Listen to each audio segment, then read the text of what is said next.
More now on our top story, and Qantas has confirmed a half-year loss of $252 million.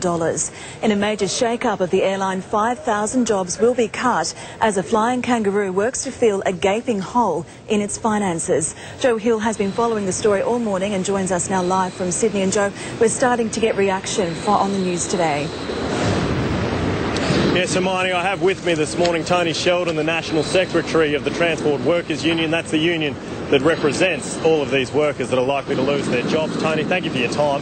What's your reaction to this morning's news? Well, first of all, it's a national disgrace, and to see 5,000 families lose their jobs after being so strongly supporting Qantas. So, to see that their productivity is up 22%, and they're finding they're losing their jobs on profitable parts of the business just so that Joe Hockey can turn around and get his ideological demand of decreasing family incomes in this country. Now, what do you now do to your workers? Obviously, things are going to be very tough for them. How do you handle this situation? Well, we're going to quite clearly go out and speak to the workforce again, as we've got officials around the country. We'll be meeting with the company, but quite clearly the company's made a decision that 5,000 people will be thrown on the scrap heap, and some will be offered jobs on part-time and casual work. So some of the work's still there. This is about the Joe Hockey dream of a new Australia, where people don't have income to be able to pay their rent, their mortgage. They don't know where they're going from week to week. This is precarious and insecure work. That's the new regime that Hockey's demanded of this company. And if they didn't do that, he would not give them support. And how hard is this going to hit the workforce?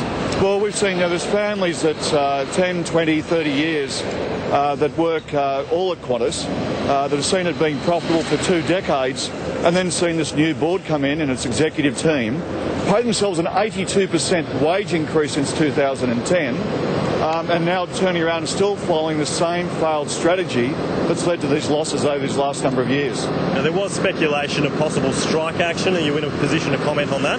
Look, I think it's, first of all, I'm calling on the federal government not to stand down for jobs, and that is to let jobs go south, but say that these jobs have to remain to receive government assistance. These are profitable parts of the business. These are parts of the business that are now being sold off and auctioned off. Workers' entitlements decrease their family incomes just so that we can prop up the Southeast Asian experience for Jetstar Asia. It's a crazy, crazy situation to see a government encouraging more money spent in Southeast Asia, less Australian jobs, more overseas jobs, and casualising an Australian workforce.